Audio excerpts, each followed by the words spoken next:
Hey, everybody, welcome to the official Do Good Better podcast. I'm your host, Patrick Kirby, and of course, we talk to people all over the place to help our small and medium-sized nonprofits do good better. I can't think of a better guest today because we've got this sort of like, okay, we've got a startup motif. We've got someone who's been in the sort of large organizations all at the same time. Hey, I bet you didn't know they experience the same issues that your small, medium-sized nonprofit do as well. Turns out, yes, it is. Diana Zhang is our guest today. She is the CEO and co-founder of NeighborShare. Diana, how on earth are you today? I am doing so great, Patrick, and just so excited to be here this morning. Thank you for having me. I'm so excited to chat with you in our little pre-interview. I realized that very quickly we're going to have a fantastic conversation. But for those who are just flipping through iTunes or they're getting their weekly email that says, oh, new podcast up, they don't know who you are. So let's get a 5,000-foot view of who you are, what you do, and why we're chatting today. Absolutely. So quick background on me. So I'm over here based in Connecticut. In my normal day job, as I like to describe it, I'm actually a 15-year executive at a global hedge fund out here called Bridgewater Associates. And of all the things that were unexpectedly, came out of 2020 and the pandemic, for me, it became me taking a really unexpected leap of faith and becoming the co-founder and full-time CEO of a nonprofit startup called NeighborShare. And so that's what I do. That's what I've had the privilege of doing, on a full-time basis all this year, really just looking to build out our mission and get the word out. Tell me about NeighborShare. I think that's a good starting point because I've got a lot of questions. I got a lot of, and I think a lot of nonprofits who kind of work in that empowerment realm are going to be super inspired about kind of what you do, how you do it, and then how you started in the first place. Absolutely. No, I appreciate that. So NeighborShare's whole mission is really centered around getting direct help to the people who need it the most when they need it. That was the problem statement basically that my co-founders and I started with. And we do this by empowering what we call our community's frontline heroes. Right? So think of them as, the case managers and social workers at local nonprofits, teachers at schools. Eventually, you can imagine us expanding this model to nurses at hospitals. Basically, we wanted to empower the population who was already so deeply embedded in the community and the experts, right? Like these are the folks who have the pulse on our communities and intimately know when needs are happening and when needs in particular are slipping through the cracks. And so what NeighborShare does is think of us as a platform, like a tech platform, right? And what we do is we partner with just really fantastic nonprofits all over the country, and we work with their frontline staff to identify what we call pivotal needs of $400 or less. And once again, that would otherwise slip through the cracks. And then we basically hustle on our end to raise the dollars so they can get that direct help, directly back to the neighbors in need that have been identified on the ground. And so that's what we do. Yeah. That I think was one of the more complicated things listen, there's probably a lot of help out there, but if you don't have a navigation system or you don't have somebody to help you navigate the public sector where there are so many paths and so many things that you've got to go and hoops to jump through, it's really terrifying to start, right? If you're an individual who's got, I don't know, a diagnosis, somebody with their kid just got diagnosed with autism, for example, how to find something to do after that diagnosis is a terrifying prospect. But if somebody has a basic need or something like that, when it's the first time you've ever needed something, or the first time you've had some sort of basic need or some sort of thing that you haven't had possibly, you don't know where to go. Like there's no Rolodex or yellow pages. Like, all right, here's my basic needs Rolodex, and you're kind of flipping through that. So this is a brilliant sort of thing. What was sort of maybe the first little $400 or less item that sparked that as a level of a $400 or less item? Yeah, I mean, our that $400 was basically inspired by our rallying cry when we first founded NeighborShare, right? Which is this really devastating Federal Reserve statistic that they actually published back out in 2018. So imagine, that was before pandemic, by the way, so it's only probably gotten worse, right? Which is that 40% of Americans can't afford a $400 emergency, right? They're just slipping through the cracks, right? And so our rallying cry was, how do we go create a social safety net in this world of like just neighbors helping neighbors, and how do we make sure that those pivotal moments, right, where a relatively small amount of money can have truly outsized impact on a person or family on the ground, how do we do that, right? And so And it's interesting, like in the same way that you're saying it could be really hard for a neighbor in need to sort of figure out how to navigate the system, et cetera. One of the problems we were wanting to solve for was also how do we solve that issue for our donors as well, right? Like if you're literally just the average donor on the street, which was totally me, like, you know, a year and a half ago. And if I like had this intention of like, yeah, I would love to help a neighbor. Like I could actually make real impact with 10 bucks, 20 bucks, 25 bucks. It's actually really hard if you think about it to just walk down the street and go identify that neighbor in need, right? So that's where that, once again, our model and our insight around the, hey, let's go empower the people who know, who are already working so hard to sort of provide those resources and help our neighbors in need navigate the system. Let's give them an extra resource. You know, like one of the visuals I have is almost like I want NeighborShare to be like that case manager's bat phone when they're in that sort of unfortunate situation of like having tried their best, put their heart and soul into it, and unfortunately still might need to turn away a client because they run out of resources, or you know, it's like a need, like, you know, there's no emergency fund for car repairs. There's no, you know, there's random life things happen all the time, right? And so like, let's be that bat phone so that when something like that comes up, that, you know, we can quickly get resources back in the hands of that frontline hero to get to the, you know, the person who needs it on the ground. I normally say when somebody comes up or they'll call and say, "Hey, I'm thinking about starting a nonprofit." My initial gut says, "Please don't. God knows, no. There's enough. We got enough. Just find something that you can do." What I love about this, though, is that this solves one of the tenets that we've sort of just said that are acceptable for starting nonprofits is filling holes that the government can't, shouldn't, and won't do. There's no bat phone for the government. The government's going to tell you to go and look somewhere else. So this is one of those things that actually has a tangible end game, which is getting money directly into somebody's hand if there is an emergency. So a valid nonprofit startup, that is for sure. I think one of the challenges that I think small, medium-sized nonprofits face is this overwhelming sense of comparison to others who do really, really well. And as somebody who's come from as an executive in sort of a financial management firm, right? So dealing with, you know, hundreds of millions, if not billions of dollars, right? Starting a nonprofit should be pretty easy for you, shouldn't it? Right? You've got no hurdles or anything to go through. You just call some folks on the phone and you're done, right? Patrick, it's so hard. What? I don't understand. So hard. And, you know, coming in, like I would say, you know, and I've been sharing this reflection as we you know, head toward the holidays and year end. I've been sharing, you know, and a lot of my friends are so curious about, hey, what's your experience been like, right? You know, like 15 years at a hedge fund and now this. And it's so interesting. I like to say it's been like a year of dichotomies, right? Where it's sort of been a sort of like very confidence building year for me in the sense that, hey, like I've proven to myself in the world that, yep, we can build something from scratch, we can do something really great, and we can build a real movement and community just based on goodness, right? Based on the desire for neighborliness. And that just like fills me with joy and happiness and just satisfaction, right? And at the same time, oh my gosh, what a humbling year it's been. It's hard. Right? You know, and then, you know, like I'm sure folks have read, like when I read the books about like the founder's journey and how it's lonely and the entrepreneurial grind and how you really need the grit, etc. Like, I don't think I fully appreciated what that meant until I've been in it. Right? And so it's sort of like, and I think it's, and like, you know, the thing you said about the, like, yeah, it's like really hard for the small, medium-sized nonprofits to not just want to compare yourself all the time. Like that actually really struck a chord with me because I'm like, oh, I find myself doing that and it's real dangerous because it's basically really unfair to yourself. Right? Because like, you know, and it's interesting, like one of the best pieces of advice, you know, in all my sort of like studying and networking and whatever this whole year, I got introduced to, you know, this founder of another, like a startup nonprofit that, you know, she started like 5 years ago and whatever. And like her advice just really resonated with me. She was like, Diana, like, I know the type of person you are, right? Type A, wants to get a lot of stuff done, wants to move fast, wants to whatever. And she's like, that was like me too, right? And it's sort of like, yeah, why isn't this thing just big and awesome and overnight and whatever? And she was like, I had to learn this phrase, and I literally repeat it as a mantra to myself sometimes, right? It's, you got to give time. Right? I love that. Right? It doesn't mean you're moving slowly. It doesn't mean that you got to whatever, but it's sort of like, in the same way that you plant a seed and it takes years for trees to grow, like that's kind of what building a business is like, right? And then by the way, like all those really big, awesome nonprofits you're eyeing and being like, why haven't I built that yet, etc. Like dig in. Like, and I've talked to some of the founders and stuff, right? Like, you know, I've talked to them and like heard them, you know, share first person sort of like what the grind was like, especially in the first few years when they were also small and medium sized, right? So it's one, just you got to remember like, yep, they're 15, 20 years ahead of us. They had a lot of time.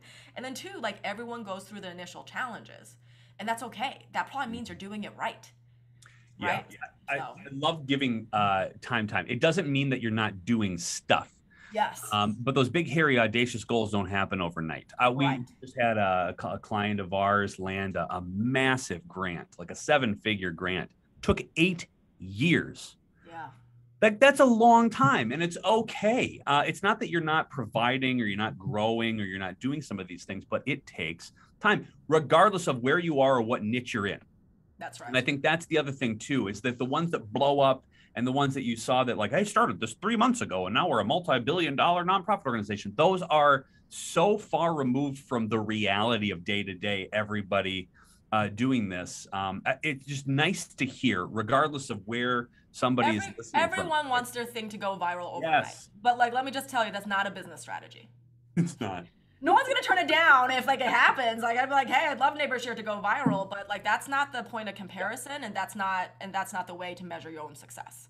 Well, and I think the other thing too, and maybe you found this as well, is that the small steps forward allow you sort of to sort of adjust without sort of revolutionizing the concept in the first place, right? The little tweaks rather than giant leaps in different directions. And from somebody who I clearly has this sort of very same sort of shiny object syndrome sort of brain. We're like, well, that's a really good idea. Let's do that. That's the best way to go. And that's the best patience, where you look back like maybe 6 months or 2 years and like, wow, we started here and went there. And that's why we constantly on the show is reminding people to celebrate wins, regardless if they're little or big in the first place, is because you have to remind yourself of your nonprofit's progress. And if you don't celebrate a win, you don't realize that how far you've come from where you began in the first place. Absolutely, absolutely, and like that also reminds me of this other great piece of advice I got from a mutual friend who was like, look, like this thing can just like suck you up and suck you dry if you let it, right? Like literally, you know, like our whole mission is like, let's go help the 40% of Americans who can't afford this $400. I mean, that's humongous, right? And he's like, and you can't make success that. Right. So the other thing I just constantly remind myself of, to your point about celebrating the wins, is like every neighbor helped is a win. Yeah. Every single one, right? Like, of course, we have these grand visions of like, can we help, you know, tens of thousands, millions, blah, like over time. Every single neighbor helped every day is a win, and we should celebrate that. Because guess what? That resource wasn't there the day before. No. Right? So let's talk a little bit about that, because I think what you've done in this $400 or less sort of immediate impact thing allows you a lot of those success stories. I'd love, because maybe this is more comparison to those small, medium-sized nonprofits, so that they can take and say, wow, that's a win that I can celebrate, or a type of win we can celebrate at our own organization. So are there some examples of something recently or more memorable moments that you've had that have kept you going from some impact that you have made through NeighborShare already? Absolutely, absolutely. And the way I have our system set up is that as these, you know, validated needs are being submitted by our frontline heroes on the ground, they flow through to my inbox live, right? So I'm really seeing through every single, you know, neighbor in need that we're you know, on path to helping and whatever else. And I mean, like my head's going a little bit crazy. There's just so many that strike me, right? Because it's once again this notion of like a relatively small need can make such an outsized impact, right? And so, for example, I mean, this one just last week broke my heart a little bit. You know, it was this teenage father, right? You know, submitted by a partner, I think out in Texas or something, and working hard to sort of like build his career so that he can start supporting his baby. And the ask was literally just for $125 because he needed $100 to get his security guard training certification. And he needed $25 worth of bus tickets to go back and forth to that training. And then what that unlock, just think about it, right? What that unlock, this kid actually who's, you know, grown rapidly into becoming a father, can now get a job, like a good hourly paying job, to like sort of once again start building a stable sort of foundation for themselves, right? And so that one really struck me. There was another one recently from, one of our partner organizations based in New York City who works with, with helping resettling just refugees from various countries. This particular woman, young woman, was an Afghani refugee who is the eldest of 5 daughters. And so she plays a really big role in supporting her 4 other sisters. And she'd been saving for 2 years to try to start her college education. And then through some emergency that came up and whatever it is, she was just literally falling a few $100s short of being able to make that first tuition payment, was at risk of basically needing to wait a whole other year. And then that need came in, boom, we filled it, and she literally, like, she's taken classes, she's moved forward, right? She's like able to sort of like keep on progressing in the way that she deserves and she merits, right? And because sort of like it's been that unlock. And so, those are sort of like the types of moments where the pivot is forward, right? Where it's sort of like, how do you unlock just that last mile little blocker that can really help a person step change and improve their lives? The other types of needs that really strike me are the ones that are in the other direction, where it's sort of like, it's that unexpected emergency, but like if not stopped at the right time, it'll literally spiral into a real crisis. Right. And so this is a kind of a classic example that I use mainly because we get so many of them. But the notion of that, unexpected $300 car repair, right? Yeah. For a lot of us in sort of like, more stable situations or whatever, it's more an annoyance. Oh, I got to call insurance, I got to call whatever, and so annoying, right? But for, for the family that's in a stable but fragile situation, right? That unexpected car repair can actually totally mess up everything else. Right? Just imagine you have this car repair, you can't afford it. That means all of a sudden you lost your mode of transportation to work. By the way, you have the type of job that even if you're late for a couple times in the week or whatever, so you can be at risk of losing it. And so that's how you can spiral from $300 car repair to 3 weeks from now being like, wait a minute, why am I suddenly at risk of not being able to make my rent? And wait a minute, is my family actually at risk of becoming homeless? Yes. Whoa. Right? And so that's what we strive to do, which is like work with the folks on the ground who know exactly when this is happening so that we can get those resources fast and just insert at that right moment, right? To help a neighbor through a tough moment. I think it's great because that becomes a fabulous donor story about intervention. Yes. And you get to tell this sort of spiral out of control story. And again, when you're thinking about your own, nonprofit as you're listening to this, is what are you doing in the immediacy to then stop or put a sort of tourniquet on whatever things could happen in addition to, right? So regardless if you're in the DD community, if you're in the food scarcity community, if you're in alcohol rehabilitation community, whatever that is, you're a stopgap in something other.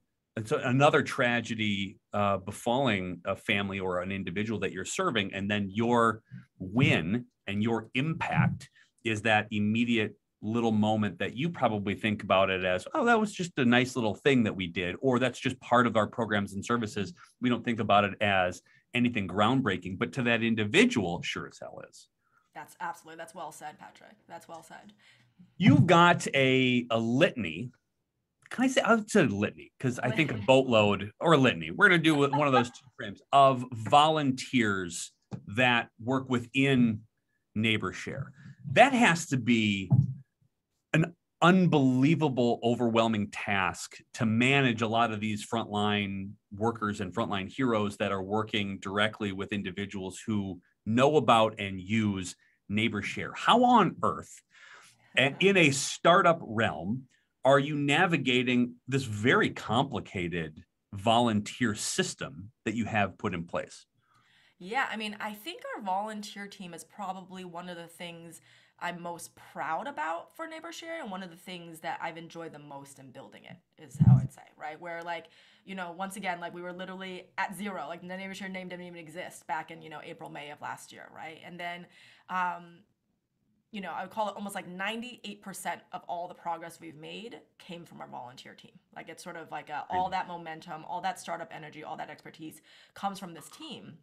At this point, we've basically built out a team of around 30 or so volunteers. We're all remote. By the way, I haven't met some of the like volunteers that I've grinded on this thing with for like over a year at this point. Yep. I'm particularly thinking of one guy in particular, product designer Johnny out in Colorado. I'm like, one day, Johnny, I will fly out to you and we'll get to meet in person.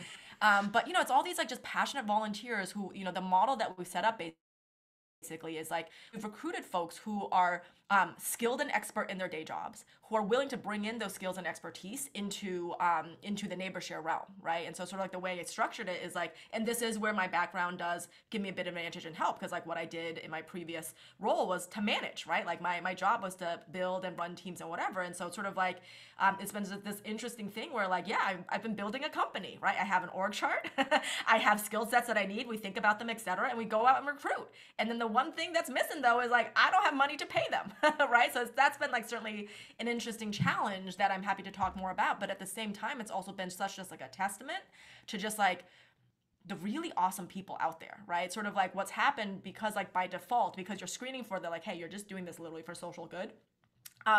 You by default like just end up working with awesome people who are values aligned and you don't work with the jerks that you're like, like why? And so it's like, there's like a purity of culture and intention in our team that I've just really appreciated and loved. I think with a lot of nonprofits who have the ability to use volunteers, one of the questions that they always probably stare blankly at a whiteboard is, how on earth do you find them? So maybe you can kind of walk through your initial assessment of like, okay, here's the needs that we have. How on earth did you find? Because from across the country is where you're sort of grabbing some of these individuals. How did you find them? And then what did you do to attract them to say, I'm willing to do this? Exactly. I was going to say, I would start first with thinking through what your value proposition is, right? And so we thought pretty explicitly about that with NeighborShare, where it's sort of like there's like a threefold thing, right? There was one, which is like, of course, just like belief and passion for our particular social impact mission, right? So there's of course like needs to be that alignment, and then really pitching it out, being like, hey, this is why we think it's exciting, and this is why we think this would be like a really innovative approach to helping to supplement the awesome work that's already being done out in the nonprofit community. Mm-hmm. The second thing is that, for us, it was really also just sharing the like real entrepreneurial opportunity that was here, right? And so what we were doing is we were recruiting folks who, do a, X day job at certain level. And we're saying, hey, we're a startup. You're the most expert product designer, engineer, X that we have. We're going to basically pull you up 2 organizational levels. You got a promotion. Come in and help us build, right? And so this like real notion of like, you're not coming in as capital, like lowercase v volunteer. You're coming in as capital V volunteer and owner with me, I think is really compelling for the people who want to go build, right? So it's sort of like, hey, and then it's also, it helps appeal to the folks who have that entrepreneurial scratch and whatever, but they're like, well, I can't leave my day job, I need the paycheck, I don't want to take the risk, etc. Great, do it for good then. Mm-hmm. And do it in like sort of like a nights and weekends way, because we can help make that work. And so there's like a real sort of like appeal to the entrepreneurial thing and a real sort of like career development opportunity.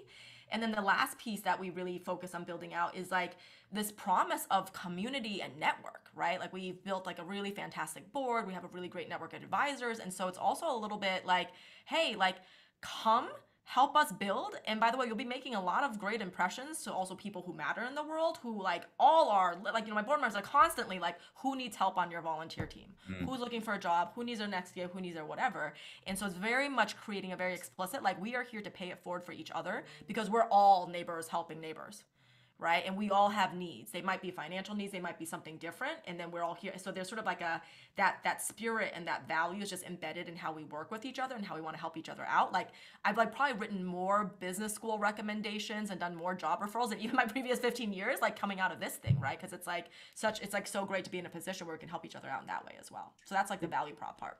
It sort of spirals into my next question, which is how do you maintain the momentum of your volunteers when there is no, sort of supplemental paycheck? There's a lot of extra hours. This is in addition to what they're doing. Because I think a lot of the nonprofits who are sort of trying to figure out, they show up every day, they do this X amount of work.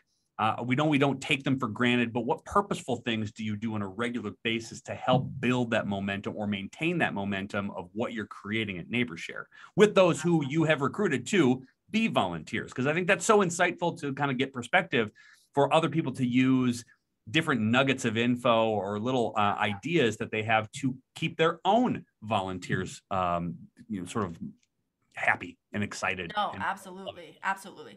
The key lesson I learned, because to your point, we actually in early days went through some like, some like higher turnover than would have been, ideal. And like in particular, it was with our engineering team, right? It was like the software developers, et cetera, like that type of thing, who just kind of like crank on code all day, and I don't really see them. And so one of the big lessons I learned is like, you got to keep them close. Right. And so we literally do weekly team meetings where like everyone like, joins in, and those who can't, we record the meeting, can send it out, and you keep them close to the central strategy, any fun wins, any big challenges. It's sort of like, once again, like if the excitement in all of this is like, we're that conceptual remote team grinding away in the garage, building an exciting startup, it needs to feel that way. Right. And so I think early days I was too much on the like, well, like I don't want to waste their time, so they only need to know about their niche, and like, like this developer only needs to go build out these features and whatever it is. But then like it just makes you too removed from the mission. You just feel like you're just like this cog in a corner somewhere doing it, versus like, no, everyone's in this, in the building of it together. And so that was like a really huge piece, right? Which is like, the implementation of these weekly meetings, and like me being very transparent about what's happening. Hey guys, just had a board meeting today. Here's what we literally talked about. Here's the tape, by the way, if you're interested in listening to it. Here's the challenges. Here's what's keeping me up at night. What's going on with you guys? Like it's sort of like a real sort of like team. And once again, we're owners and building this feel, right? Like it's sort of like one of the first conversations I have when we recruit a new volunteer is that, hey, like I'm not going to treat you as a volunteer. Like, I'm going to treat you as a person on this team with real responsibilities. We'll obviously be super flexible, right? So that's like another big thing, which is like, of course, empathy and flexibility, right? Of course, the recognition that, hey, even though I'd love for NeighborShare to be everyone's number one priority, we're probably actually realistically fourth, fifth, or sixth online. Family, day job, life, etc. Right? We're not, it's just like the reality of the thing. But like, let's just explicitly acknowledge that. Right. And so it's sort of like that delicate balance of like create real accountability, but also real flexibility, because like a volunteer gig like this, at the end of the day, it needs to be fun. Yeah. Like, people are signing up for this because they want to like enjoy themselves and use their, skills to give back. And so it's sort of like, let's not create stress. Right? Like the joy and the quote unquote stress should come from the intellectual challenge of what we're building, but not from like, this like angry CEO who's like, ah, like you need this thing. Right. So it's like getting that balance and spirit right has been really important. And then I would say last and not least, though, it's like that thing I've said a couple times before, which is like, give them ownership, right? Like sort of like high quality people want to own things and want to own outcomes. So give them the ability to do that. And which requires a bit on, the central nonprofit end to like let go a little bit. Like empower your people to like really grow and whatever, right? So like right now we're literally like, about to spin up a whole work stream on crypto, where I'm like, okay, like interesting. Like I don't like, it's like, every time I watch like a 10-minute like YouTube video on crypto, it takes me like 45 minutes because I gotta pause and Google every other term. But like we have like a small team within our team who like are experts in this space, really interested in it for their other business reasons, etc. And they like just see a lot of synergy for bringing it into NeighborShare in terms of a potential way for donor growth and whatever it is. And I'm like, great, go with it. Help me do this other stuff too. That's part of the main strategy, etc.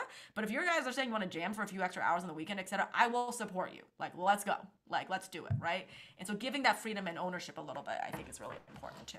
So those who've listened to this podcast for a long time know two things that you mentioned that are critical that we mention all the time. Number one, it's a stand-up meeting, making sure that you know and tell your team what the hell's going on a regular basis, so that nobody's out of the loop. Because if they're out of the loop, they're not motivated. They don't know what the purpose is. They then question their own. So even if they're super volunteers, they question why they're on earth they're doing this.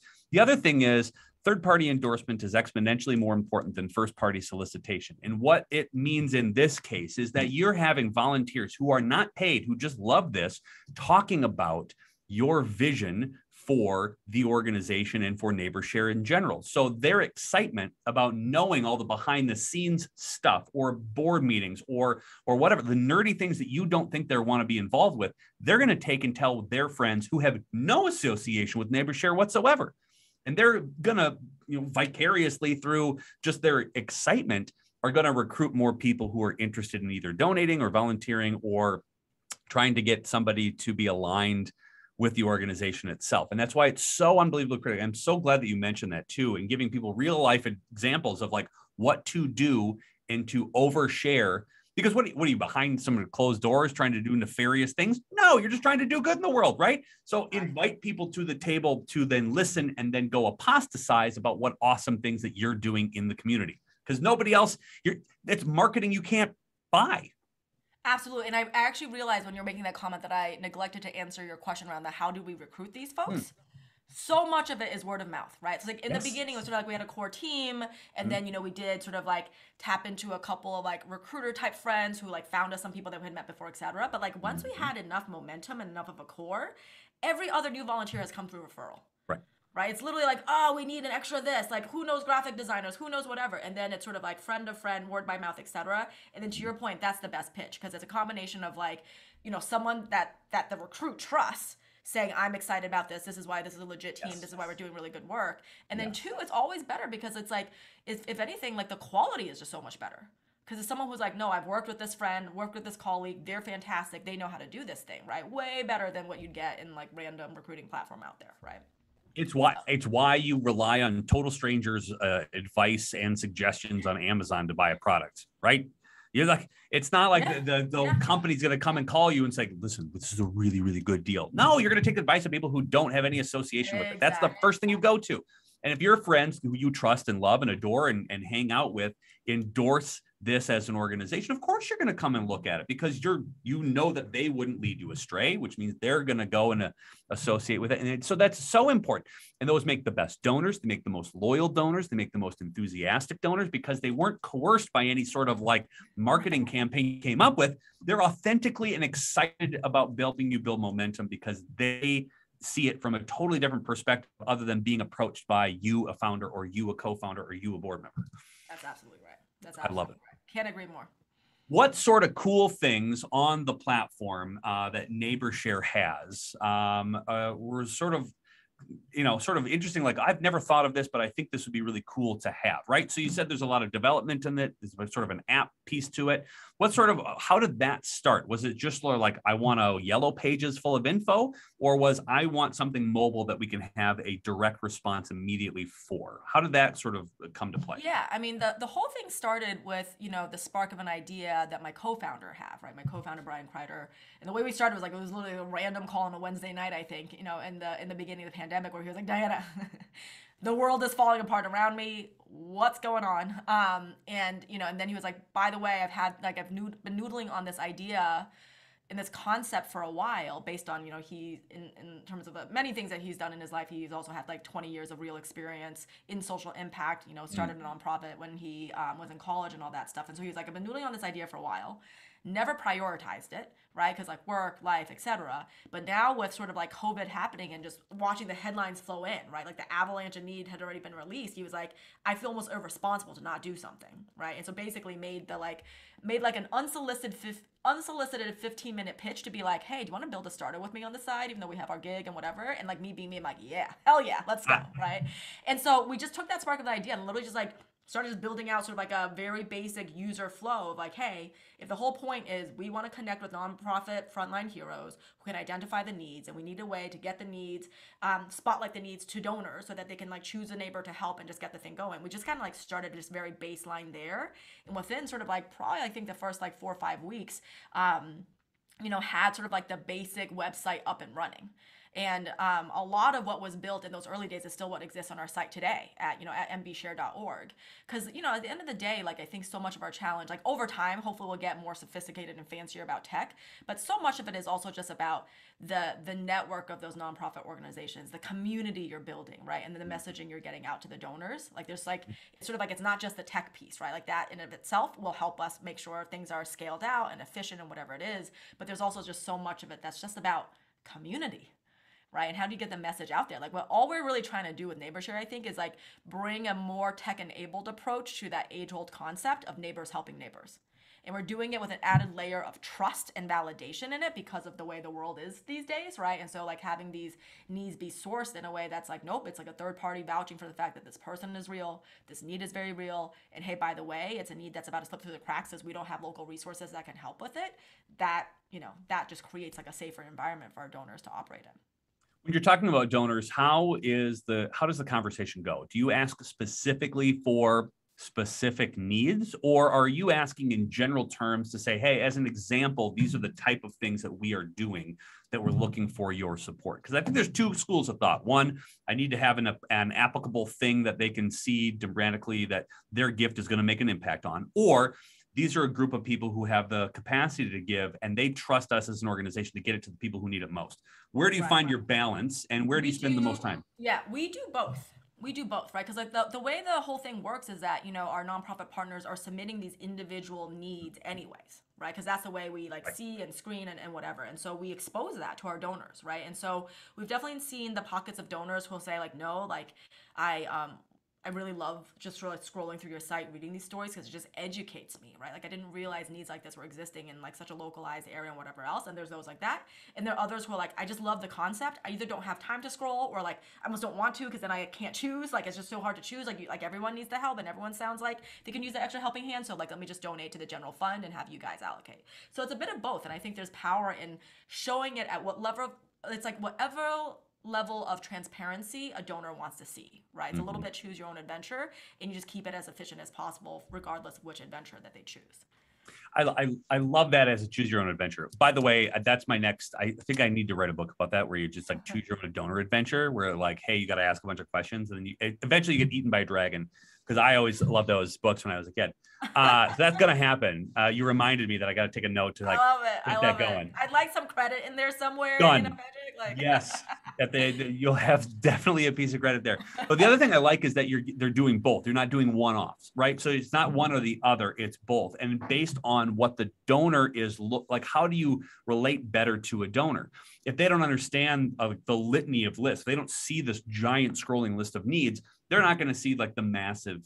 They're not going to say, well, my $20 isn't going to matter. Whoa, no, this is going to so matter because there's so much need. Or they're specifically drawn to a specific cause that actually relates with them. And it's not them only. You don't, this is for those who are in need of the immediate stuff. I get that, but you're offering them two avenues. So if you're a nonprofit, figuring out which one you should do, both.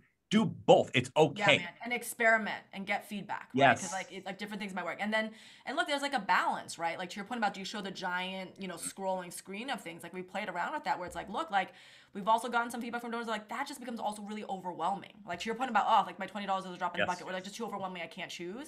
Yep. So it's a little bit, how do you balance that? And another thing and dynamic we've been working against is sort of like, how do you like the other last thing we'd want to do is almost creating this feel of like this mall for charity.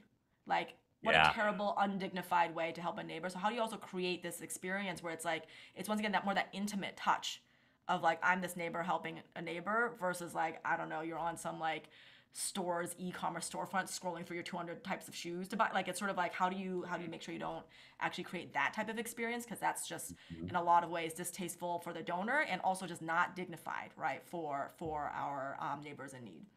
And if you actually check out our website, for example, like we don't show pictures of the individual needs, right? That's like one of the first questions people ask, which is like pictures of the things that like sell, quote unquote, right? That's how you connect. That's how you whatever.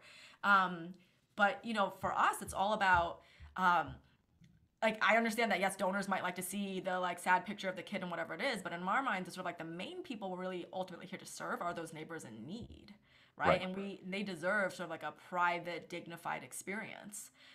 In this sort of like request for help. And so we actually purposely have designed our site in a way and experience in a way where like we really take just careful attention on some of those elements in the experience. I know you're in startup mode still, and I know that you're kind of in that hustle and grind sort of mentality, that entrepreneur nonprofit kind of bit, but you still have to have giant, big, hairy, audacious goals sitting out there that you'll eventually get to. What are some of them? If you sort of ramped up, starting, getting out, letting everybody know that this exists, but what are some of the things that you'd love to see as you grow in the near or far future? Yeah, I mean, like I think my vision for NeighborShare is to really over time build, like a true national movement, but at a hyper local level. Like that's the thing that's unique about this thing, right? Which is like, how do we build out the NeighborShare reach and network in a way where we can reach neighbors in need in all 50 states, in all corners of America, all walks of life, right?